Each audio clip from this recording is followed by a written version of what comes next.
Perang merupakan sejarah yang kelam bagi semua negara di dunia. Korban dari perang merupakan rakyat sipil yang tidak berdosa.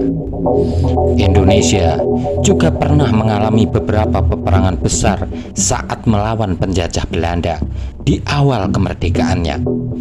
Cerita kepahlawanan dalam perang tersebut bisa menjadi pelajaran bagi generasi muda. Berikut dua perang yang terdahsyat di Indonesia yang pernah terekam oleh sejarah.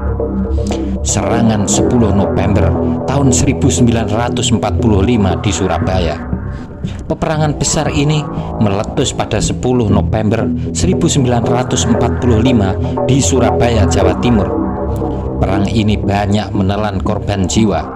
Diperkirakan ada 160.000 pejuang gugur melawan pasukan Netherlands Indische Civil Administration (NICA) dan sekutu. Korban berjatuhan itu karena pertempuran tidak seimbang. Sebagian besar pejuang hanya bermodal senjata seadanya seperti bambu runcing, sedangkan tentara sekutu dan NICA menggunakan senjata lengkap saat itu. Pertempuran ini dimulai pada 19 September 1945, tepatnya di Hotel Oranye yang saat ini menjadi Hotel Majapahit. Pemicunya, di hotel tersebut masih terpasang bendera Belanda dengan warna merah putih biru. Saat itu, sejumlah warga di Surabaya tersinggung atas pemasangan bendera tersebut. Alasannya, Indonesia sudah merdeka dan mendapatkan kedaulatannya. Para pejuang kemudian menyerbu Hotel Oranye untuk meminta menurunkan bendera Belanda tersebut.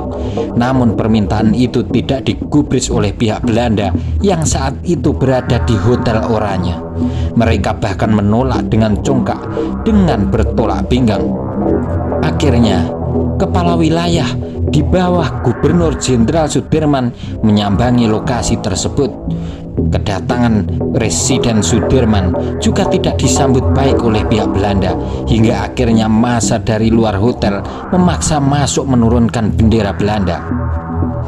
Bendera Belanda lalu disobek warna birunya hingga tinggal warna merah dan putih yang kemudian kembali dikibarkan.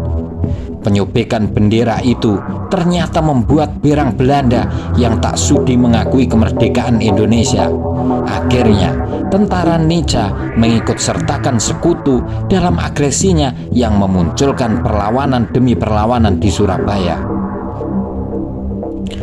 Pada tanggal 30 Oktober 1945, perlawanan kian besar. Bahkan sebagai bentuk perlawanan itu, Kiai Haji Hasyim Asy'ari, pendiri Nahdlatul Ulama, mengeluarkan resolusi jihad. Akibat pertempuran ini, Jenderal Malabi, pimpinan tentara Inggris, tewas saat baku tembak di Jembatan Merah Surabaya. Kematian Malabi menyulut pertempuran yang lebih besar pada tanggal 9 November 1945. Saat itu, Surabaya dikepung dari berbagai penjuru, mulai darat, laut, hingga udara. Pertempuran kedua adalah serangan umum 1 Maret 1949 di Yogyakarta.